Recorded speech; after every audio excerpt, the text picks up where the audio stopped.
Even after a heart shatters, it can learn to beat again. Amy Fleming, once a beacon of love and light, was plunged into darkness with the loss of Ty. The man who had been her rock, her partner in building a family, was gone in an instant. Yet she refused to surrender to the grief. Instead, she chose to honor his memory, taking each day as it came. But a new chapter was quietly unfolding within her, a gentle, rhythmic pulse of life. In the wake of Ty's death, Amy's life at Heartland became a testament to her quiet resilience. She continued to smile for her daughter, Lindy, to work with the horses, and to keep the ranch running. But beneath her composed exterior was a deep-seated pain she had learned to carry, a wound that would never fully fade. She poured all her energy into being a mother, ensuring Lindy wanted for nothing. Amy became the steadfast anchor for her family, even as her own world felt unmoored. The young woman who had once leaned on others for support was now the one helping them heal, just as she and Ty had done together. The community of Hudson saw Amy's quiet fortitude. Jack watched over her, his pride mingled with constant concern. Lou visited frequently, attempting to fill the void Ty had left. Tim, in his own way,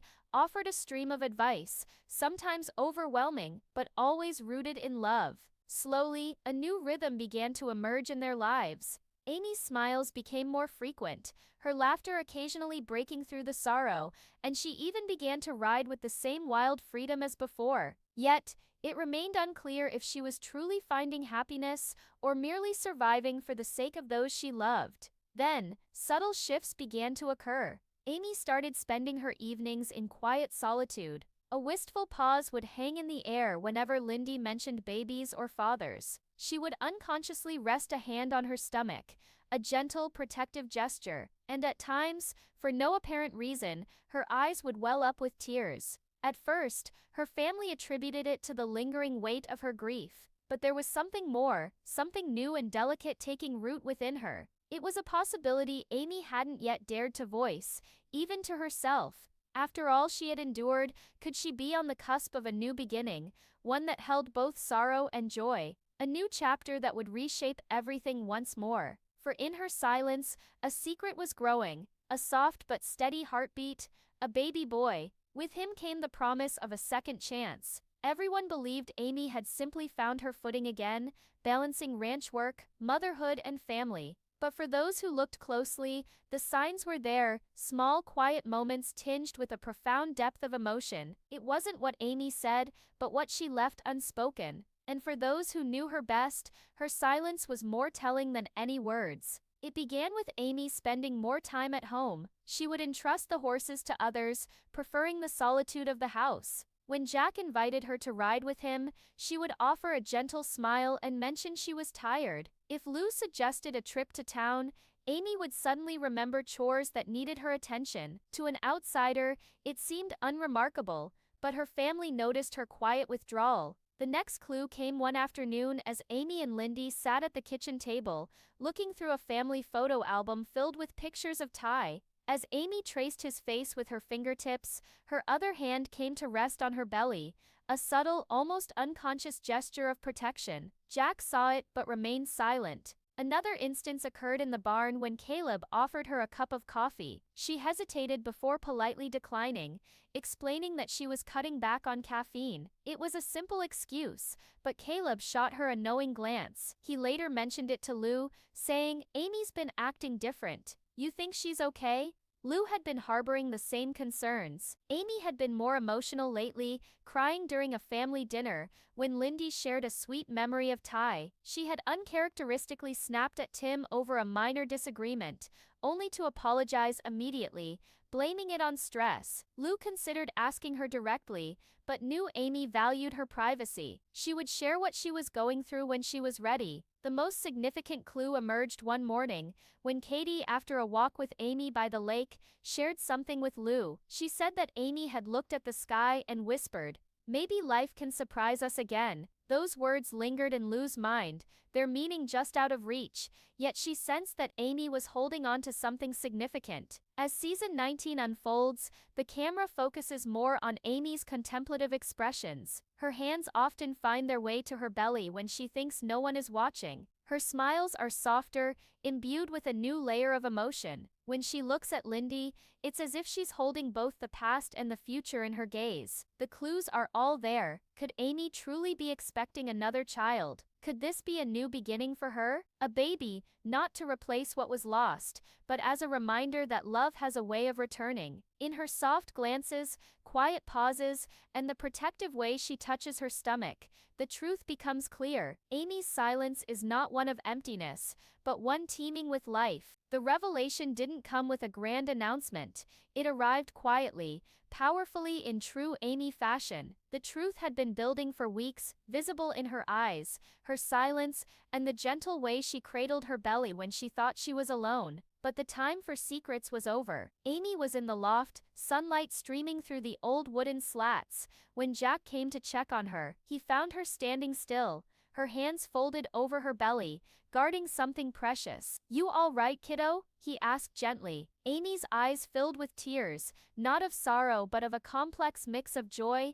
fear, sadness, and hope. She nodded slowly and said the words that hung in the air. "I'm pregnant, Grandpa. It's a boy." Jack was speechless for a moment, his jaw tight and his eyes glistening. Then he closed the distance between them and wrapped her in a strong, silent hug that conveyed everything he couldn't say. He understood the weight of this news for Amy, for their family, for Ty's memory, and for the future. The news spread quickly and quietly through the family. Lou found Amy by the fire and was met with a trembling smile. "I have something to tell you," Amy began, and as she shared the news, Lou's face mirrored a whirlwind of emotions. "Amy, are you sure?" she asked, her voice filled with shock. Amy nodded, confirming, "Yes, I've been to the doctor. He's healthy." Lou embraced her tightly, her voice trembling as she said, "This baby, he's a gift." Later that evening, Amy sat with Lindy, who was playing with her horse toys, oblivious to the momentous change on the horizon. Amy kissed her daughter's head and whispered, "You're going to be a big sister." Lindy's eyes widened. "Really?" Amy smiled. "Yes, to a baby boy." Lindy's face lit up, and she asked, "Can we name him like a horse?" Amy's laughter, pure and full of light, filled the room for the first time in what felt like an eternity. But amidst the joy, questions lingered. Who was the father? Was this a path Amy had chosen to walk alone, or was it a step toward healing? The answers would come in time. For now the family held on to the beauty of the moment. A child was on his way, a boy who was not a replacement, but a new chapter written with all the love, pain, and strength that defined Amy. In the quiet house, filled with memories of Ty, laughter and tears mingled as the family smiled, cried, and held each other close. And in Amy's womb, a small, strong heartbeat echoed the promise of a new beginning. The news of Amy's pregnancy spread like a gentle breeze across Heartland, bringing with it a wave of emotions. Amy's calm announcement was met with wonder, worry, and a sense of something sacred. For the first time in a long time, the house felt alive again, as if hope itself had walked through the door. Jack sat on the porch, gazing at the land he had dedicated his life to, wiping away a tear. Ty had been like a son to him, and now his legacy would continue through a baby boy, carried by the woman he loved most. "He'd be proud of you, Amy." "So proud," Jack whispered, and the wind seemed to carry his words like a comforting reply. Lou, ever the protective older sister, went into overdrive, bringing Amy herbal tea, scheduling doctor's appointments, and buying baby books. "You're not alone in this," she repeated, but beneath her supportive exterior she harbored fears. What if this stirred up more grief than healing for Amy? Tim's reaction was more subdued. He found Amy in the barn and simply said, "It's a brave thing what you're doing." He then added, "I know I wasn't there when you were born, but I'm going to be around for this one every step of the way." A quiet plea for forgiveness, and a promise to be a better father this time around. Even Caleb, a steadfast friend, approached her with a mixture of awe and admiration. "You've got guts, Amy," he said. "That little guy in there hit the jackpot." So did Ty, but the most touching moment came from Lindy, who with childlike innocence asked questions like, "Will the baby like horses? And will Daddy see him from the stars?" One night she hugged her mother's belly and whispered, "Hi, baby brother.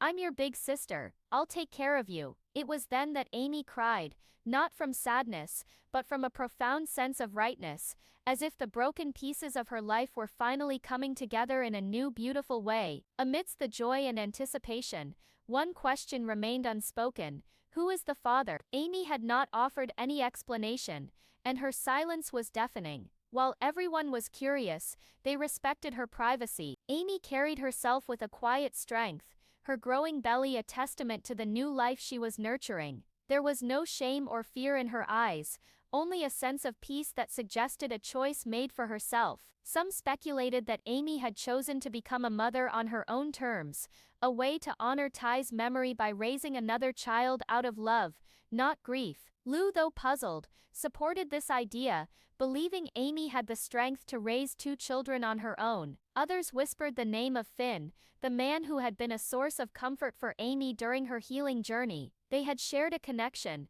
but he had left without a word. Could he be the father? The town buzzed with theories, but Lisa wisely advised Lou not to press Amy for answers. When Amy's ready, she'll tell you, she said, or maybe she doesn't feel she needs to. Amy's silence was a shield, not for herself, but for her child. She wanted to protect him from gossip and rumors, to bring him into a world of pure love. One evening, on the porch Ty had built, she looked at the stars and whispered, "I'll make sure he knows you." Whether the baby's father was a figure from her past, or a choice she made for her future, what mattered was Amy's readiness. She had made peace with her pain, and found courage in her decision. This baby was not just a miracle of life, but a testament to her strength, a reminder that love can rise from within and create a new future. Amy's strength took on a new form as she began to prepare for her baby boy. She started in the old nursery, where the dust motes danced in the sunlight like memories. The crib Ty had built stood in the corner, a symbol of his enduring love. "We'll use this again," she whispered, her smile replacing the tears that once would have fallen. Day by day, she transformed the room, painting the walls a soft sky blue and folding tiny clothes with gentle hands. Jack brought her a sturdy old rocking chair from the barn, and Lindy decorated the walls with her drawings of horses and home. The family rallied around her in small, meaningful ways. Lou brought baby blankets, Lisa provided herbal teas, and even Tim showed up to fix a broken porch light, his gruff exterior softening with love for his coming grandchild. The most difficult task was sorting through Ty's things. A box in the attic held old letters, baby clothes and a tiny cowboy hat he had bought for Lindy. As Amy sifted through these memories,